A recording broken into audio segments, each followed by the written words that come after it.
Fl-isem tal-Missieru tal-Iben tal-Ispiritu Santu. Amen. Il-grazzja ta' Sidna Ġesu Kristu l-imħabba t'Alla u l-għaqda fl-Ispiritu Santu tkun magħkom il-koll. Ħuti ejjew narfu ħtijietna biex nitħejjew tajjeb ħalli niċċelebraw dawn il-misteri qaddisa kif inhu xieraq narblu ftit il-kuxjenza tagħna u nitolbu maħfra sinċira lill-Alla.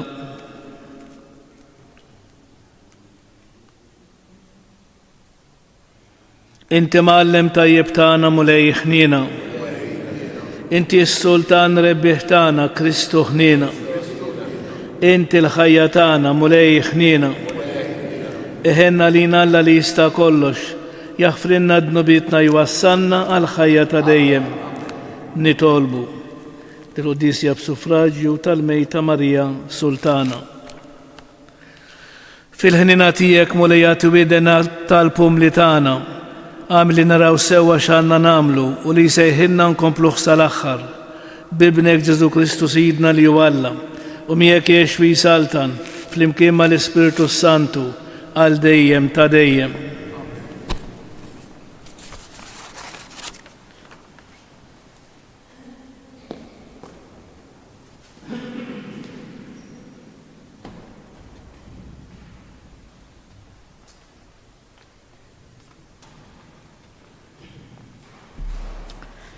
Għarim il-littra l-lud. Ħuti, kif jgħid l-Ispiritu Santu, jekk illum tisimgħu leħnu la twebsux qalbkom bħal fjum l-irvell, jum it-tiġrib fid-deżert, fejn ġarbuni mis-sirijietkom biex jippruvawni, u raw kull ma għamilt jien tul 40 sena. Għalhekk jien stmerrejta lil din il-ġenerazzjoni u għedt, dawn dejjem mitlufin f'qalbhom. Huma ma għarfux triqati, hekk ħlieft waqt il-korla tiegħi, ma jidħlux fil-mistrieħ tiegħi. Ħuti, araw li fl-ebda wieħed minnkom ma jkun hemm qalb imħassra bin-nuqqas ta' twemmin li jwassal għal firda minn Alla il-ħaj. Imma għamlu l-qalb lil xulxin kuljum, sakemm inkunu għadna nistgħu ngħidu llum biex ħadd minnkom ma jiġġarraf mid-dnub u jwebbes qalbu.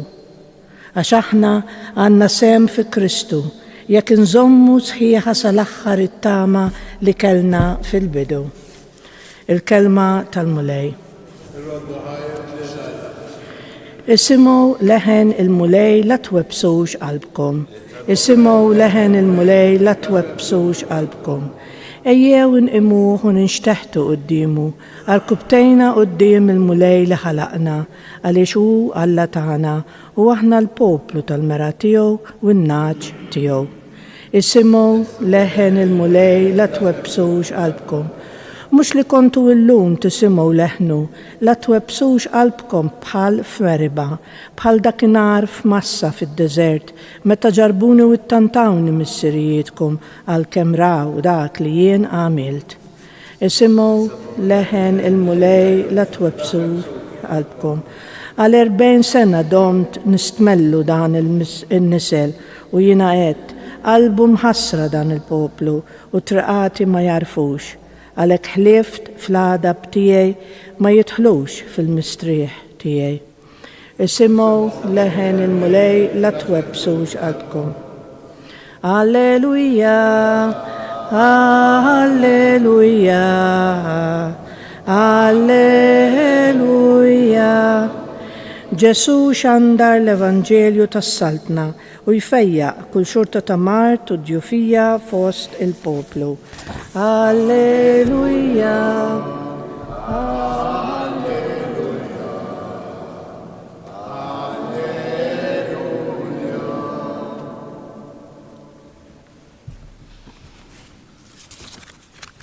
Il-mulej magħkom. Għarem l-Evanġelju skont San Mark. F'dak iż-żmien resa fuq Ġesu wieħed lebrus jitolbu bil-ħerqa u nxteħet arkub tejħ quddiemu qallu: jekk trid Ġesu inti tista' tfejjaqni? U Ġesu ma qanqal mill-ħniena mettidu fuq messu qallu: irrid kun imnaddaf. U minnu fih il-lebra maritlu u ġismu indaf. U idbu bisħiħ batu malajru qallu qis li ma tgħid xejn lil ħadd. Iżda mururi ruħek lill-qassis u għamel l-offerta għal fejqan tiegħek kif ordna Mose biex tkun ilhom ta' xhieda. Iżda dak meta telaq beda jixandar ma' kull imkien u jxerret l-aħbar. Hekk li Ġesu f'ebda belt ma seta' iżgħet jidħol bid-der. Imma kien jibqa' barra fil-kampanja u kien jmorru ħdejh nies minn kull imkien. Din hi l-kelma tal-mulej. Nagħmlu ħsieb qasir fuq il-Vanġelu. Mela Ġesu jwissi bisħieħ lill-lebrus biex ma jgħid xejn lil ħadd dwar minn fejn hu.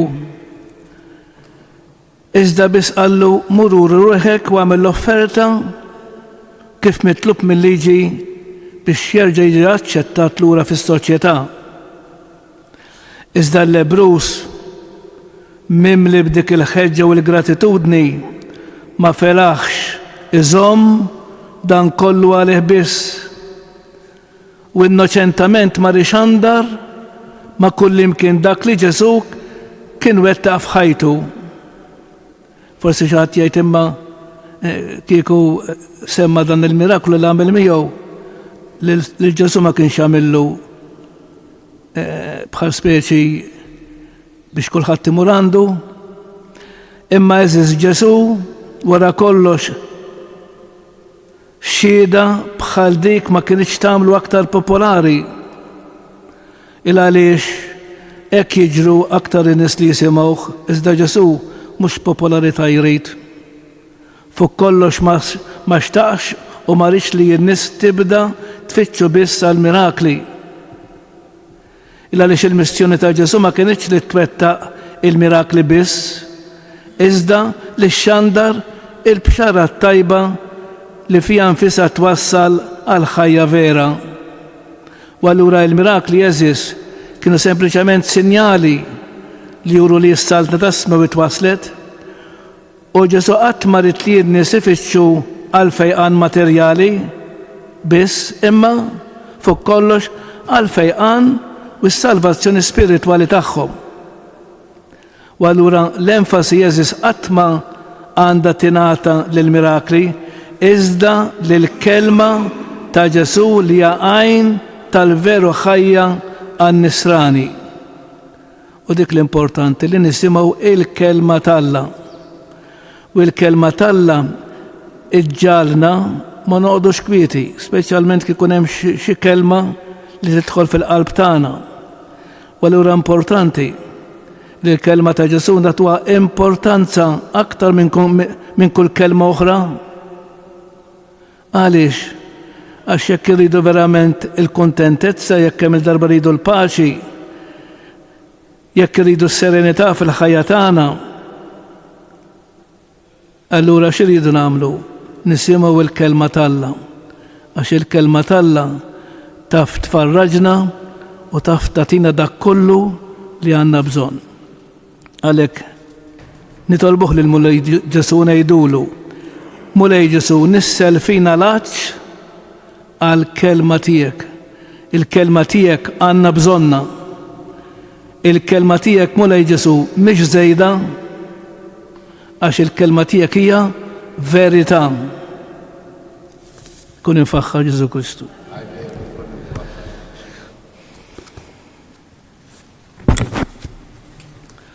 Il-kelma talla li għandha kemm xandarna li inna tgħidilna li l-mulej għandu l-qawwa li jġedded kollox, għalhekk ngħidulu: ġeddidna Mulej bl-Ispirtu qaddis tiegħek.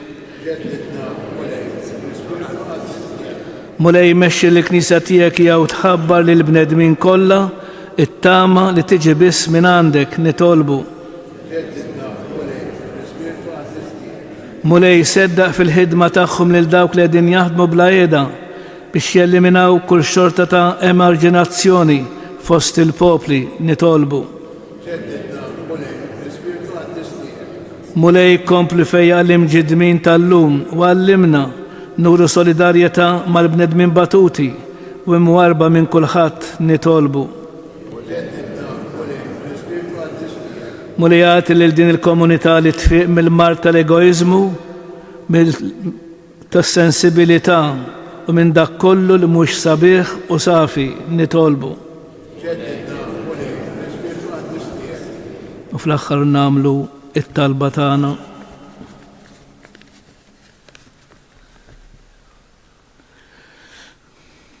Atina mulej li nġibu ruħna bħal aħwa fi Kristu sabiex imnatfim mill-ħażen tagħna inħabirku biex ngħinu lil-lajrna kif għallimna bil-kelma tal-eżempju tiegħu Ġesu Sidna li huwa mbirek għal dejjem bi Kristu Sidna.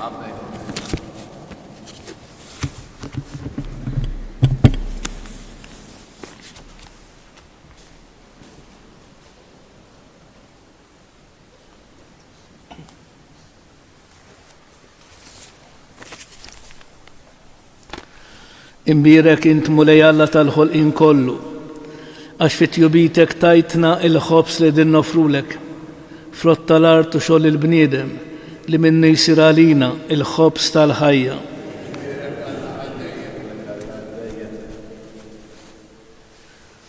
Bil-misteru ta' dan l-ilma u l-inbit ikonna sem fin-natura divina ta' Kristu kif hu jissieħeb magħna fin-natura tagħna il-bnedmin.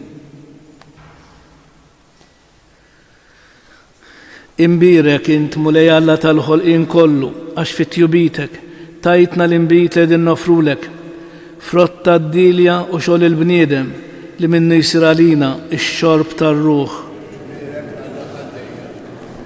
Il-qana mulej Alla tagħna u mli wniedma quddiemek u għamel jkun jogħġbok dan is-sakrifiċċju li qegħdin nofrulek. Naddafni mulej meħżuniti bid-nub tiegħi neħħili.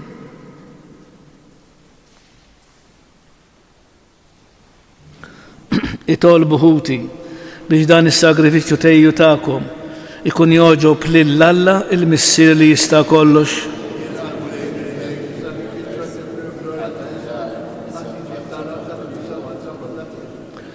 Il-qamulej l-offerta tal-poplu tiegħek u għamel li bija nitqazzu u naqilgħu minn għandek il-ġid li nitolbuk bi Kristu Sidna. Il-mulej magħkom. Nerfgħu lubna l-fuq. Niżgħu ħajr lill-mulej Alla tagħna. Sewwa u xieraq tas-sew mulej Missier Qaddis Alla ta' dejjem tista' kollox. Tajjeb u taġid tas-salvazzjoni tagħna li dejjem ukoll imkien raddulek ħajr. Għax int fit-tiba tiegħek laqt il-bniedem u wara li bil-ġustizzja tiegħek ikkundannajtu fil-ħinena tiegħek fdejtu bi Kristu Sidna. Bih iqimu l-kobor tiegħek l-anġli iqimuk id-dominazzjonijiet jitredu qudiemek is-setat. Il-kol ferħana jifaħruk is-smewit mas-serafin il-qawwiet tas-sema. Flimkien ma' tagħhom ilqa' nitolbuk it-tifħir tagħna waqt li magħhom nifirħu u intennulek. Qaddis, qaddis, qaddis, mulej Alla tal-eżerċiti, smewit u l-art mimlija bil-glorja tiegħek. Osanna fl-ola tas-smewit, birek minn ġej fisem il-mulej, osanna fl-ola tas-smewit. Qaddis tas-sew inti mulej, inti lajn ta' kull qdusija. Qaddis għalek nitolbuk dawn l-offerti bil-barka tal-Ispirtu tiegħek biex isiru għalina il-ġisem u d-dem ta' Sidna Ġesu Kristu li meta kien se jingħata biex minn rajħibati ħal ħobs radd il-ħajr qasam tal-id-dixxipli tiegħu u qal ħudu u kulu il-koll minn dan għax dan huwa ġismi li jingħata għalikom u lej tiegħi u Alla tiegħi jiena nħobbok u nadurak.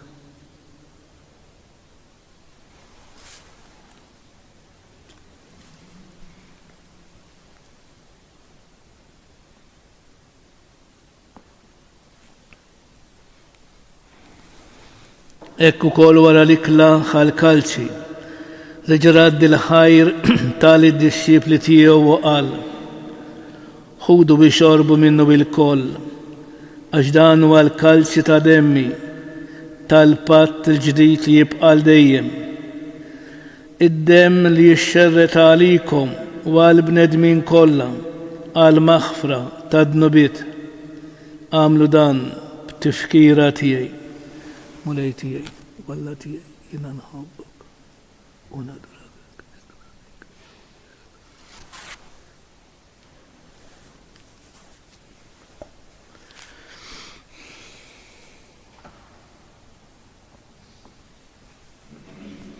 Dan hu l-misteru tal-fidi u l-mulej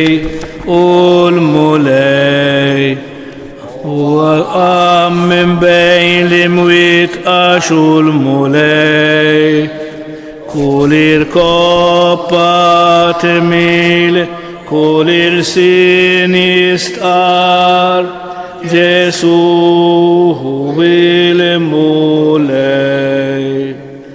Għalhekk aħna nagħmlu dam tifkira tal-mewt u l-qawmin ta' Sidna Ġesu Kristu.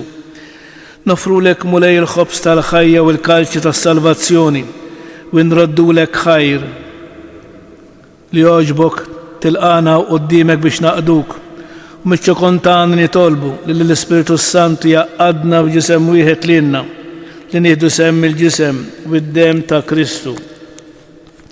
Ftakar mulej fil-Knisja tiegħek imxerda mad-dinja kollha u ttaqaf fl-imħabba fl-imkien mal-Papa Franġisku mal-Isqof tagħna Anton u mal-Ministri tiegħek kollha. Ftakar fil-qaddejja tiegħek Marja Sultana li jogħġbok issejħilha għandek minn din id-dinja. Għamel kif hija bil-magħmudija mietet f'ibnek u bħal ibnek. Hekk ukoll f'ibnek u bħal ibnek tirxox tal-ħajja. Ftakar ukoll f'ħutna li raqdu bit-tama tal-qawmien, ftakar fil-mejtin kollha. Niftakru fl-eżistana, fil-benefatturi tagħna u f'dawk l-irwieħ li m'għandhomx min jitlob għalihom.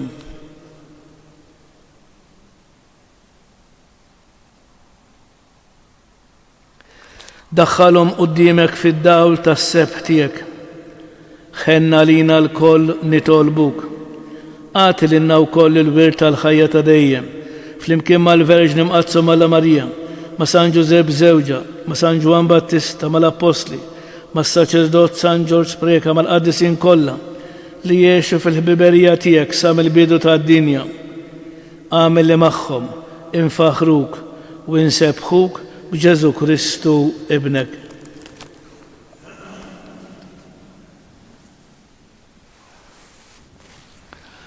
Bi Kristu, ma' Kristu u fi Kristu jingħata lilek Alla missier li tista' kollox flimkien mal-Ispiritu Santu kull ġieħ u glorja għal dejjem ta' dejjem. Ejjew nitolbu kif għallimna is-Sinjur tagħna Ġesu Kristu bit-talba tal-missierna. Missierna li inti fis-smawiet jitqaddes ismek, tiġi saltnatik, ikun li trid int kif is-sema hekk fl-ard. Ħobżna ta' kuljum għatina llum, aħfrinna dnubietna bħalma naħfru lil min ħati għalina. La ddaħħalniex fit-tiġrib, iżda eħlisna mid-deni. Eħlisna tolbuk mulej minn kull deni. Għatina fit-tieba u l-ħnina tiegħek il-paċi fi żmienna biex inkunu ħielsa dejjem mid-dnub u mħarsa minn kull inkwiet. Aħna nistennew u nittamaw ilena u l-miġja tas-Salvatur tagħna Ġesu Kristu. Mulej Ġesu Kristu li qed l-apostli tiegħek, inħallilkom is-slim nagħtikom is-slim tiegħi. La tħares lejn dnubietna, iżda ħares lejn il-fidi tal-Knisja tiegħek. Għati jaslimu l-għaqda li inti trid fiha, inti li tgħix bis-saltan għal dejjem ta' dejjem. Il-paċi tal-mulej tkun dejjem magħkom. Għatu l-paċi lil xulxin. il-ġisem fl-imkien mad-dem ta' Sidna Ġesu Kristu ikun jiswew lilna li se nitqarbnu bihom għal ħajja ta' dejjem. Ħaruf tal-Alla li tneħħi d-nubiet tad-dinja ħenna għalina. Ħaruf tal-Alla li tneħħi d-nubiet tad-dinja ħenna għalina. Ħaruf tal-Alla li tneħħi d-nubiet tad-dinja għatina il-paċi. Mulej Ġesu Kristu bin Alla l-ħaj bil-mewtijek kif rid minnek il-missir bil-ħidma tal-Ispiritu Santu. Inti tajt il-ħajja lid-dinja b'dan għal-ġisem u d-dem għaddistijek. Eħlisni minn ħtieti kollha u minn kull ħażin. Żommni dejjem fidi lejn il-kmandamenti tiegħek u tħallini qatt ninfired minnek.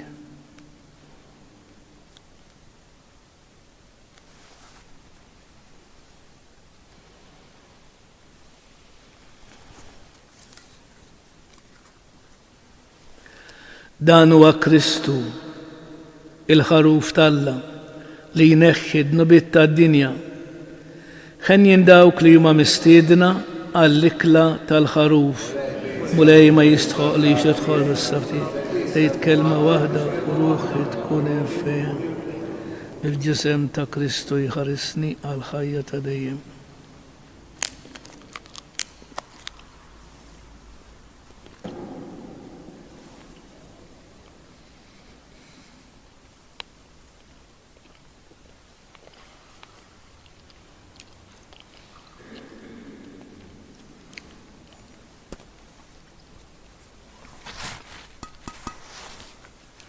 Id-dem ta' Kristu jħarisni għal ħajja ta' dejjem.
Għamil mulejlik il-xrab li ħadna ikun jiswinna għal ħajja ta' dejjem. Amen.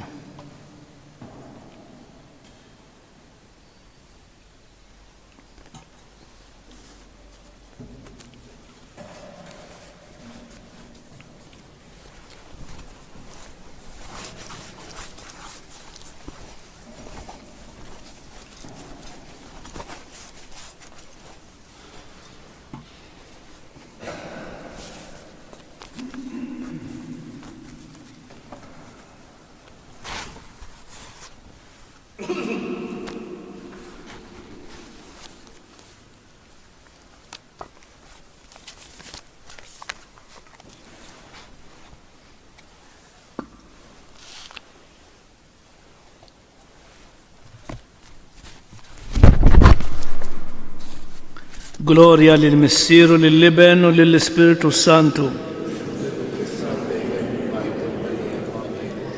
Gloria lil-Missier u lill-Liben u lill-Ispiritu Santu. Gloria lil-Missier u lill-Liben u lill-Ispiritu Santu.